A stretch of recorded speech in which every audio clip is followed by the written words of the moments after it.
Hello friends, इस video में मैं आपके साथ डिस्कस कर रहा हूँ लेनार्ड एंड हॉलबर्ग एक्सपेरिमेंटल ऑब्जर्वेशंस के ऊपर फोटो इलेक्ट्रिक इफेक्ट के बारे में। इससे पहले मैं आपको वीडियो जो है अपने चैनल पे डाल चुका हूँ, अपलोड कर चुका हूँ, वहां से आप देख सकते हैं। तो बेसिकली ये सेकंड स्टेप था कि सबसे पहले फोटो इलेक्ट्रिक इफेक्ट जो है वो हर्ट्ज ने डिस्कवर किया था। एंड लेनार्ड एंड हॉलबर्ग जो उसकी पीपल्स थे, स्टूडेंट्स है, उन्होंने उस चीज को फिर डिटेल में उसको एक्सपेरिमेंटली स्टडी किया, जो कि हर्ट्ज ने नहीं किया था और उन दोनों ने किया। और उन्होंने अपनी एक्सपेरिमेंटल ऑब्जर्वेशंस पब्लिश की थी, जो कि फिर वेव ऑप्टिक्स एक्सप्लेन नहीं कर पाया। And then your Einstein came up with the photon picture of light. तो इसीलिए जो आपकी क्लास 12 का dual nature and matter of radiation का जो बहुत इंटीग्रल पार्ट है ये टॉपिक, और आइंस्टाइन इसलिए भी फेमस है क्योंकि Einstein got the Nobel prize for this effect. So photo electric effect आप अगर पढ़ चुके हैं, आप पहले उस वीडियो को देख लीजिए, तभी आपको समझ में आएगा जो लेनार्ड एंड हॉलबर्ग की एक्सपेरिमेंटल ऑब्जर्वेशन थी वो क्या थी। और ये चैनल आप देख सकते हैं, इस चैनल पे आकर के आपको वीडियो मिल जाएगा फोटो इलेक्ट्रिक इफेक्ट के ऊपर भी। सो अब हम करेंगे इस वीडियो में लेनार्ड एंड हॉलबर्ग ऑब्जर्वेशंस। ओके,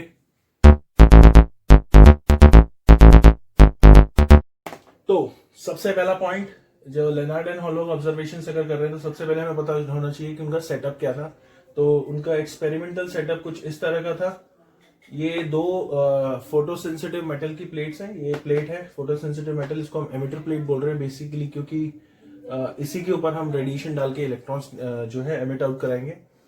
और प्लेट्स के क्रॉस पोटेंशियल डिफरेंस क्रिएट करने के लिए ये सेल है, यहाँ पे वेरिएबल वोल्टेज सोर्स है।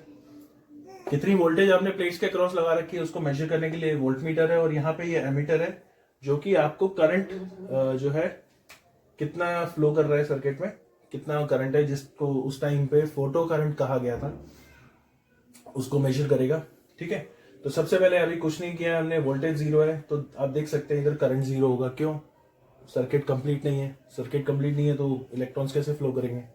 ओके, नाउ अब हम यहां से एक लाइट डालते हैं। ठीक है, और हमारा एक्सपेक्टेड जो है रिजल्ट के, अगर यहाँ पे लाइट इंसिडेंट कराने से, रेडिएशन इंसिडेंट कराने से इसमें अगर करंट फ्लो करना शुरू हो जाता है, या यहाँ पे हमें करंट की रीडिंग आती है, इसका मतलब क्या हुआ?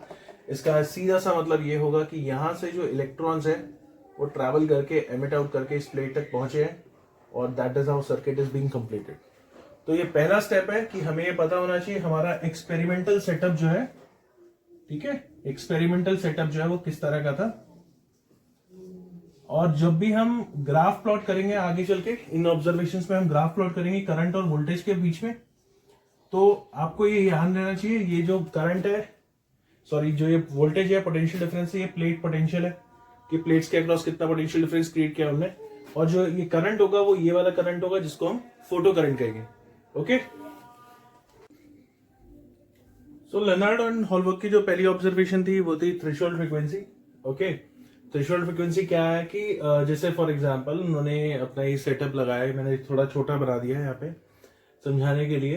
तो एक सेटअप लगाया अपना फोटो इलेक्ट्रिक एमिशन के लिए, लाइट डाली, प्लेट, फोटो इलेक्ट्रिक एमिशन देखा हो रहा है, फिर उस प्लेट को चेंज कर दिया, कोई और मेटल लगा के देखा, तो देखा कि फोटो इलेक्ट्रिक एमिशन तो नहीं हो रहा है। ओके, तो फिर अगर फोटो इलेक्ट्रिक एमिशन नहीं हो रहा है तो इसका सीधा सा क्या मतलब है? शायद इलेक्ट्रॉन को इजेक्ट आउट कराने के लिए एनर्जी जो चाहिए, यानी इस मेटल का जो वर्क फंक्शन है वो शायद ज्यादा है, और एनर्जी जो चाहिए वो शायद ज्यादा चाहिए, और उसके लिए आप क्या करोगे? आप इंटेंसिटी को बढ़ा दोगे।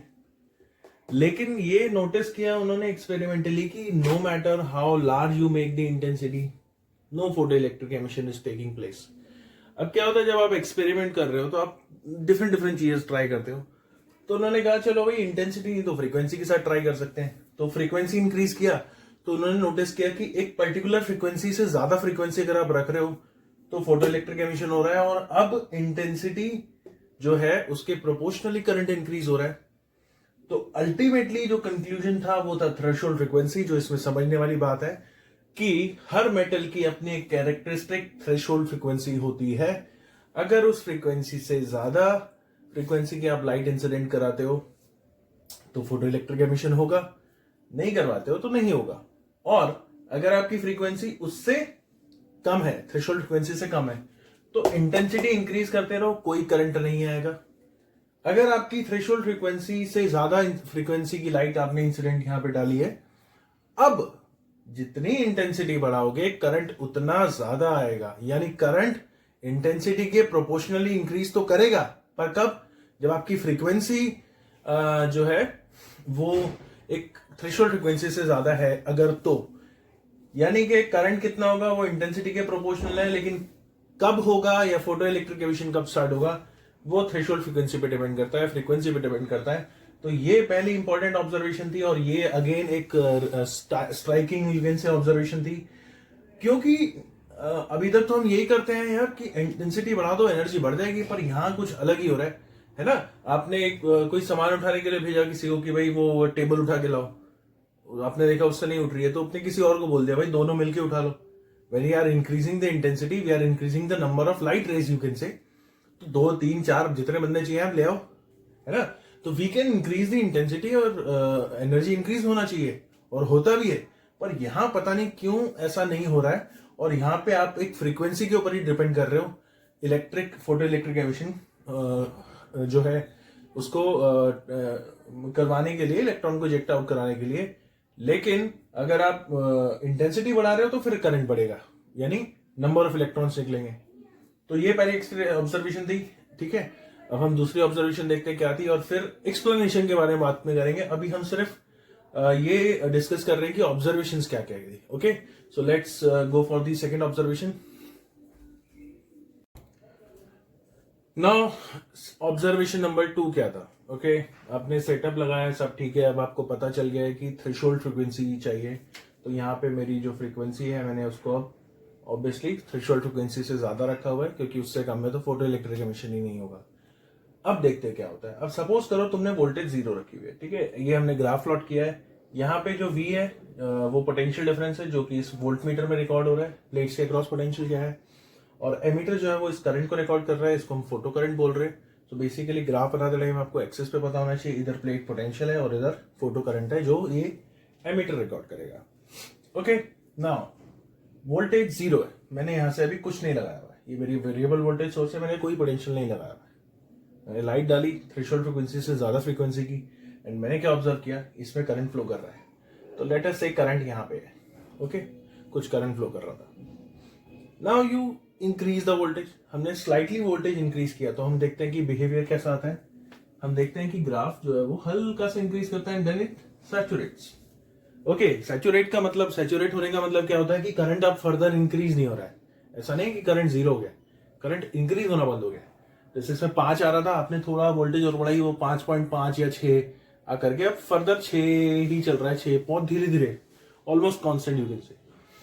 यहाँ पे ये बात भी ध्यान रहे कि वोल्टेज हम इतना इंक्रीज नहीं कर रहे हैं कि यहाँ पे फील्ड एमिशन ही हो जाए।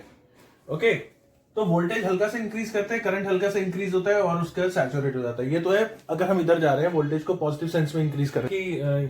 ठीक है, बीच में थोड़ा सा ग्लिच आया होगा यार, आसपास से आवाज बहुत आ रही है ना, ये एक अलग ही ड्रामा चल रहा है अभी मेरे साथ, थोड़ा बैकग्राउंड साउंड की प्रॉब्लम है। एनीवे, तो अगर यहाँ पे आप करंट देख रहे हो, वोल्टेज 0 है, करंट यहाँ पे कुछ ना कुछ, अगर आप वोल्टेज को इंक्रीज करते हो तो हल्का सा करंट इंक्रीज होता है। उससे क्या होता है कि जो इलेक्ट्रॉन्स यहाँ से जा रहे हैं उनको थोड़ी एक डायरेक्शन यू कैन से, जो थोड़ा बहुत इधर उधर भटक जा रहे थे, इधर उधर चले जाते थे, बीच में चाय कॉफी पीने इधर उधर कहीं रुक गए थे, वो भी अब अपना लाइन पे चल रहा है, क्योंकि अब डायरेक्शन मिल गई है। लेकिन फर्दर कोई खास इंक्रीमेंट नहीं हो रहा है, तो we can say that current saturate कर गया, प्रैक्टिकली कांस्टेंट चल रहा है।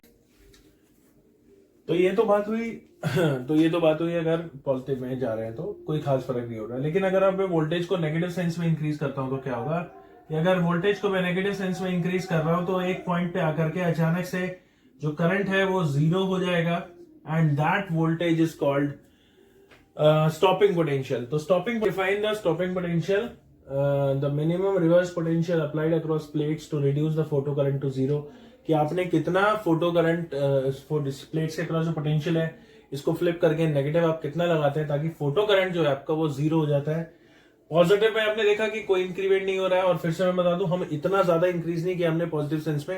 अगर इसको आप बहुत ज्यादा इंक्रीज कर दोगे तब तो फील्ड एमिशन चालू हो जाएगा, but that is a different thing, वो बहुत ज्यादा आगे जाके होगा। हम एक मॉडरेट रेंज के अंदर चल रहे हैं, तो पॉजिटिव सेंस में बढ़ाने पे करंट सैचुरेट हो जा रहा है, कोई खास फर्क नहीं पड़ रहा। लेकिन अगर आप वोल्टेज को नेगेटिव सेंस में इंक्रीज करते हो, रिवर्स वोल्टेज इंक्रीज करते हो, तो आपका इस पॉइंट पे जाके करंट रिड्यूस हो जाके 0 हो जाता है, और इसको बोलते हैं stopping potential. And we observe will कि ये चीज इंटेंसिटी पे डिपेंड नहीं कर रही है। तो पहली ऑब्जर्वेशन हमारी हो गई थ्रेशोल्ड फ्रीक्वेंसी, सेकेंड ऑब्जर्वेशन हमारी हो गई है stopping potential. Now will go for the third and fourth observations of this particular experiment. Okay, तो ऑब्जर्वेशन नंबर 3 जो है वो है effect of variation in intensity. है भाई, अभी ढूंढ के लाया हूं। Effect of variation in intensity at constant frequency. अगर आप फ्रीक्वेंसी को कांस्टेंट रखते हैं और इंटेंसिटी को इंक्रीज कर रहे हैं तो क्या होता है। और प्लीज लेकिन ये ध्यान रहे, आपकी जो फ्रीक्वेंसी है ये ऑब्वियसली थ्रेशोल्ड फ्रीक्वेंसी से ज्यादा ही होनी चाहिए। अगर थ्रेशोल्ड फ्रीक्वेंसी से कम है तो फिर वैसे ही कुछ नहीं होने वाला है। इंटेंसिटी बढ़ाओ या क्या बढ़ाओ, कुछ भी बढ़ाओ। एनीवे, ग्राफ वही है, करंट और वोल्टेज। ये मैंने अभी यहाँ पे रखा हुआ है ताकि आपको याद रहे। एमीटर ये वाला करंट है और वोल्ट मीटर यानी ये वाली वोल्टेज है। अब देखो, अगर आप जो इसमें देन समझने वाली होती है, बहुत सिंपल सी बात है कि अगर आप फ्रीक्वेंसी को कांस्टेंट रखते हैं और इंटेंसिटी बढ़ाते हैं, इंटेंसिटी को मैंने आई से डिनोट किया हुआ है यहाँ पे, I3, I2, I1, I3 सबसे ज्यादा है। तो बेसिकली मैंने I am going like this, I am increasing the intensity and you can see that, ठीक है, रिटर्न पार्ट तो आप कर ही सकते हैं। मैं समझने वाली बात यही है, यू कैन सी दैट कि जब इंटेंसिटी अगर आप बढ़ा रहे हो तो करंट की सैचुरेशन वैल्यू तो बढ़ती है, लेकिन अल्टीमेटली जो स्टॉपिंग पोटेंशियल है उस पर कोई फर्क नहीं पड़ रहा है। यानी इंटेंसिटी सॉरी जो करंट है, फोटो करंट है, वो इंटेंसिटी पे डिपेंड करता है, उसको फ्रीक्वेंसी से कोई लेना देना नहीं है। ठीक है, तो यहां से हमको ये समझ में आता है कि फ्रीक्वेंसी को अगर आप फिक्स रखते हो तो स्टॉपिंग पोटेंशियल सेम रहेगा, लेकिन करंट की सैचुरेशन वैल्यू जो है वो बदल जाएगी। Now let us see what is the second observation. The next observation is, उसके अंदर हम इंटेंसिटी को फिक्स रख के फ्रीक्वेंसी को वेरी करेंगे और तब हम देखते हैं कि क्या होता है। ओके, सो नाउ अब हम क्या कर रहे हैं, अब हमने फ्रीक्वेंसी को वेरी करना है, चेंज करना है और कांस्टेंट रखना है इंटेंसिटी को। तो अगर इंटेंसिटी फिक्स रहती है और ये फिर आगे यार बेचने हद है, मतलब मेरे पीछे पड़े सब। एनीवे, तो जब आप अगर वोल्टेज को अगर आप कांस्टेंट रखते हैं और करंट को वेरी सॉरी इंटेंसिटी को कांस्टेंट रख के फ्रीक्वेंसी को वेरी करते हैं, तो हम देखते हैं कि जो स्टॉपिंग पोटेंशियल है अब वो बदल गया। स्टॉपिंग पोटेंशियल अगर आप फ्रीक्वेंसी इंक्रीज कर रहे हो तो स्टॉपिंग पोटेंशियल भी इंक्रीज कर जाएगा।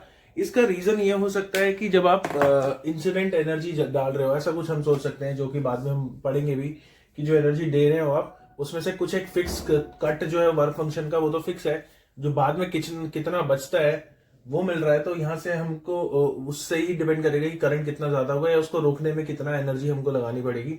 तो बेसिकली यहाँ से हमें यही हिंट मिल रहा है कि फ्रीक्वेंसी बढ़ा रहे हैं तो एनर्जी भी बढ़ रही है और उसको रोकने के लिए फिर ऑपोजिट जो पोटेंशियल लगाने की जरूरत है वो भी बढ़ रही है। यानी हम यहाँ पे कह सकते हैं कि अगर स्टॉपिंग पोटेंशियल जो है वो V0 है तो मैक्सिमम जो काइनेटिक एनर्जी है इलेक्ट्रॉन की वो EV0 होना चाहिए। यानी जो इलेक्ट्रॉन की मैक्सिमम एनर्जी से जो इलेक्ट्रॉन भाग रहा होगा उसको रोकने के लिए स्टॉपिंग पोटेंशियल V0 चाहिए, क्योंकि V0 पे फाइनली करंट कंप्लीटली जीरो हो जाता है। तो ये इक्वेशन यहां से हम डिड्यूस कर सकते हैं कि वैसे भी हमने इलेक्ट्रोस्टैट्स में पढ़ा हुआ है कि एनर्जी क्या होता है, एनर्जी इक्वल टू, अपनी इक्वेशन पढ़ी होगी, U इक्वल्स टू होता है हमारा Q इंटू में V। तो पर यूनिट इलेक्ट्रॉन या पर इलेक्ट्रॉन कितनी एनर्जी है, स्टॉपिंग पोटेंशियल, उसी को बोल रहे हो। एनीवे, तो अभी ये चारों ऑब्जर्वेशन में हमने पहली चीज पढ़ी कि थ्रेशोल्ड फ्रीक्वेंसी, ऑब्वियसली ये मैंने यहाँ पे इसलिए भी लिखा हुआ है, कोई भी फ्रीक्वेंसी थ्रेशोल्ड से कम नहीं होनी चाहिए। तो पहला ऑब्जर्वेशन ये था कि थ्रेशोल्ड फ्रीक्वेंसी है तभी फोटो इलेक्ट्रिक एमिशन होगा। सेकंड ऑब्जर्वेशन ये था कि एक स्टॉपिंग पोटेंशियल है, वोल्टेज आगे बढ़ा रहे हो कोई खास फर्क नहीं पड़ रहा, लेकिन पीछे लेके जाओगे तो नेगेटिव एक पर्टिकुलर वोल्टेज, रिवर्स वोल्टेज, जिसपे फोटो करंट जो है वो आपका जीरो हो जाता है, that is called stopping potential. तीसरी जो चीज थी हमने पढ़ा कि अगर आप इंटेंसिटी को वेरी करते हो और फ्रीक्वेंसी को फिक्स रखते हो तो करंट की सैचुरेशन वैल्यू चेंज हो रही है। ओके, और इसके अंदर हमने देखा कि अगर आप फ्रीक्वेंसी को, ध्यान से सुने, फ्रीक्वेंसी को चेंज कर रहे हैं और इंटेंसिटी को कांस्टेंट रख रहे हैं तो करंट की सैचुरेशन वैल्यू पे कोई खास फर्क नहीं पड़ रहा, मतलब वो उतनी ही है, लेकिन स्टॉपिंग पोटेंशियल चेंज हो जा रहा है। तो करंट डिपेंड करता है कि इंटेंसिटी कितनी है, स्टॉपिंग पोटेंशियल डिपेंड करता है कि फ्रीक्वेंसी कितनी है, लेकिन फोटो इलेक्ट्रिक एमिशन होगा या नहीं होगा वो सबसे पहले डिपेंड करता है कि थ्रेशोल्ड फ्रीक्वेंसी क्या है। थ्रेशोल्ड से ऊपर इंटेंसिटी के ऊपर करंट डिपेंड कर रहा है, और अगर थ्रेशोल्ड से कम है तो फिर तो कुछ होगा ही नहीं।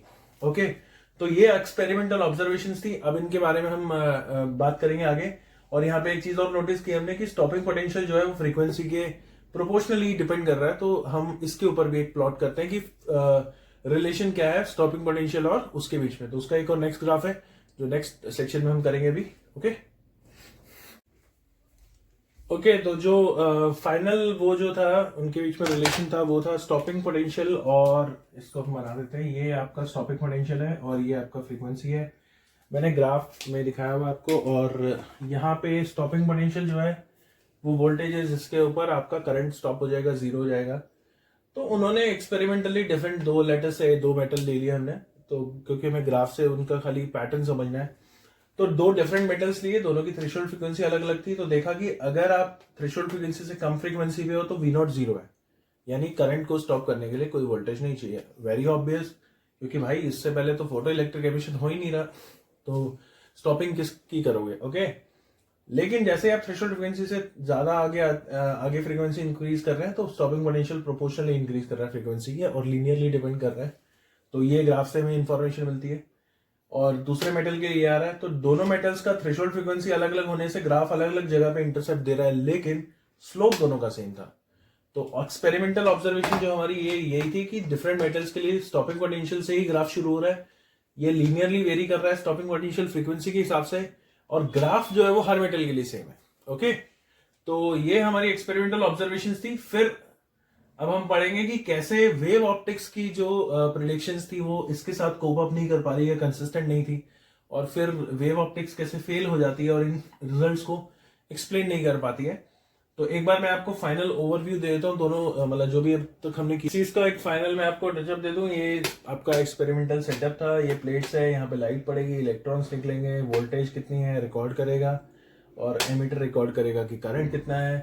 पहली हमारी ऑब्जर्वेशन ये थी कि इंटेंसिटी अगर आप इंक्रीज कर रहे हो तब भी कोई करंट नहीं आएगा, अगर आप थ्रेशोल्ड फ्रीक्वेंसी से कम हो तो आप कितनी भी इंटेंसिटी बढ़ा लो कुछ नहीं होगा, लेकिन अगर आप थ्रेशोल्ड फ्रीक्वेंसी से ज्यादा फ्रीक्वेंसी की लाइट डाल रहे हो तब फिर वो प्रोपोर्शनल इंक्रीज करेगी। सेकंड ऑब्जर्वेशन थी, यहाँ पे लाइन ड्रॉ की हुई है मैंने मतलब कि इसका मतलब ये है कि ये सारी ऑब्जर्वेशन में थ्रेशोल्ड फ्रीक्वेंसी से ज्यादा भी कर रहे हैं हम, उससे कम पे नहीं। पहला ग्राफ ये था कि जब वोल्टेज जीरो है तो करंट कुछ है, और वोल्टेज को इंक्रीज करोगे हल्का सा तो करंट हल्का सा इंक्रीज करता है, पर फिर सैचुरेट कर जाता है। सैचुरेट करने का मतलब होता है करंट कांस्टेंट हो गया, बढ़ नहीं रहा है। ठीक है, बहुत लोगों के दिमाग में आ जाता है सैचुरेशन मतलब खत्म हो गया, ये चीज ध्यान रखना। सैचुरेट कर जाता नहीं, करंट अब इंक्रीज नहीं हो रहा, आप वोल्टेज बढ़ा रहे हो पर करंट को कोई खास फर्क नहीं पड़ रहा। उसके बाद में क्या होता है, लेकिन अगर आप वोल्टेज को नेगेटिव रिवर्स सेंस में ले जाकर के इंक्रीज करते हो तो एक पॉइंट पे आकर के स्टॉपिंग पोटेंशियल जो है वो पॉइंट पे आकर के करंट जो है आपका वो जीरो हो जाता है, यानी एकदम इलेक्ट्रॉन निकलना बंद हो गए। फोटो इलेक्ट्रिक एमिशन तो हो रहा है अभी भी, पर हो क्या रहा है कि जो इलेक्ट्रॉन लेकर के अपने साथ काइनेटिक एनर्जी भाग रहे थे उतनी एनर्जी आपने अपोजिट सेंस में लगा दी है, तो वो रुक गए। That is called stopping potential. तीसरी हमारी ऑब्जर्वेशन थी कि अगर आप इंटेंसिटी इंक्रीज कर रहे हो और फ्रीक्वेंसी को कांस्टेंट रख रहे हो तो क्या हो रहा है कि स्टॉपिंग पोटेंशियल चेंज नहीं हो रहा है, लेकिन करंट की सैचुरेशन वैल्यू बदल रही है। चौथा ऑब्जर्वेशन हमारा ये था कि अगर आप फ्रीक्वेंसी को चेंज करते हो, इंटेंसिटी को कांस्टेंट रखते हो तो करंट की सैचुरेशन वैल्यू सेम रहेगी, लेकिन स्टॉपिंग पोटेंशियल चेंज हो जाएगा, बढ़ेगा जितना ज्यादा फ्रीक्वेंसी को इंक्रीज करोगे। फाइनल था हमारा, क्योंकि हमें देख के अभी तक पता लगी गया कि फ्रीक्वेंसी और स्टॉपिंग पोटेंशियल के बीच में रिलेशन है, कि डिफरेंट मेटल्स के लिए ग्राफ ये आता है फ्रीक्वेंसी और उसके स्टॉपिंग पोटेंशियल और फ्रीक्वेंसी के बीच में, कि लीनियरली वेरी करती है वो। स्टॉपिंग पोटेंशियल से ग्राफ स्टार्ट होता है क्योंकि उससे पहले थ्रेशोल्ड फ्रीक्वेंसी से ग्राफ स्टार्ट होता है क्योंकि उससे पहले तो कुछ हो ही नहीं रहा है। और डिफरेंट मेटल्स के लिए ये चीज डिफरेंट हो सकती है because of different this threshold frequency, लेकिन स्लोप सेम रहता है। सो ये लेनार्ड एंड हॉलबर्ग की ऑब्जर्वेशंस थी, और अब हम बात करते हैं पहले कि वेव थ्योरी कैसे फेल हुई इसको एक्सप्लेन करने में। ओके, सो अल्टीमेटली हम बात कर रहे हैं अब कि वेव ऑप्टिक्स कैसे फेल हुई और वेव ऑप्टिक्स का फेलियर क्या था इस चीज को समझाने में। ठीक है, मैंने यहाँ पे थोड़ा बहुत लिखा हुआ है आपको, क्योंकि पहले आपको समझाना है, इसके बाद में मैं अलग से प्रॉपर डिटेल में क्या आपको लिखना है एग्जाम में वो मैंने डाल दिया हुआ है, आप उसको पॉज करके नोट कर सकते हैं। ठीक है, क्योंकि हमें समझना बहुत जरूरी है, हमारे को दिमाग में स्टोरी लाइन बैठनी चाहिए। तो बेसिकली क्या है कि वेव ऑप्टिक्स इसको क्यों नहीं एक्सप्लेन कर पाया, क्योंकि वेव मैकेनिक्स के अकॉर्डिंगली जो हमारा इंटेंसिटी होती है उनको उसको इंक्रीज करने पे एनर्जी इंक्रीज कर जानी चाहिए। तो वेव ऑप्टिक्स के अकॉर्डिंग तो कोई थ्रेशोल्ड फ्रीक्वेंसी का कॉन्सेप्ट ही नहीं होना चाहिए, है ना। इट इज लाइक कि भाई एक टेबल है, उसको उठाने के लिए 10 जूल का एनर्जी चाहिए। मेरे पास एक स्टूडेंट था, मैंने उसको भेजा, वो बोलता है कि सर मेरे अंदर ना आउटपुट खाली 7 जूल का है, मेरे पास 10 जूल नहीं है, मैं कैसे उठाऊं। तो मैंने बोला एक और उठ के जाओ। ठीक है, तो 2 स्टूडेंट्स गए, अभी आप दोनों गए हो, आपकी दोनों की 7 टोटल 14 जूल होता है, तो आपको तो टेक्निकली उठा लेना चाहिए। तो पर हम आपको एक्सपेरिमेंटली लग रहा है कि नहीं भाई सिंगल बच्चे का ही 10 जूल होना चाहिए या उससे ज्यादा होना चाहिए। क्यों? 2 जने हो, दोनों मिलके उठा लो। प्रॉब्लम क्या है? वेव ऑप्टिक्स नहीं समझा पाया कि प्रॉब्लम क्या है। अगर दोनों स्टूडेंट्स का, जिस एग्जांपल की हम यहाँ बात कर रहे हैं, दोनों स्टूडेंट्स का टोटल 14 जूल है, तो 10 जूल की रिक्वायरमेंट को फुलफिल कर सकते हैं ना। पर क्यों नहीं कर पा रहे हैं? वेव ऑप्टिक्स के पास कोई कॉन्सेप्ट नहीं था, इसका जवाब नहीं था, एक्सप्लेनेशन नहीं थी, क्योंकि उसके अकॉर्डिंग तो थ्रेशोल्ड फ्रीक्वेंसी का कॉन्सेप्ट ही नहीं एग्जिस्ट करता। क्योंकि अगर आपको इलेक्ट्रॉन को निकालने के लिए जो एनर्जी चाहिए वो कम पड़ रही है तो इंटेंसिटी बढ़ा लो। और इस सिर्फ इसमें नहीं सेट हो रहा है ना, उसके अलावा और जगह पे जब हमने ये कॉन्सेप्ट लगाया तो वहां चल रहा था, वहां इंटेंसिटी बढ़ाने पे एनर्जी इंक्रीज तो हो रही है, ये तो फैक्ट है। पर यहां क्यों नहीं चल रहा है? एक्सप्लेनेशन नहीं है। सेकेंड थिंग, ठीक है, वो ये था कि अकॉर्डिंग टू वेव ऑप्टिक्स, जब कोई सरफेस पे आप इंसिडेंट लाइट डालते हो, इल्यूमिनेशन करा रहे हो, तो एनर्जी डिस्ट्रीब्यूट होती है।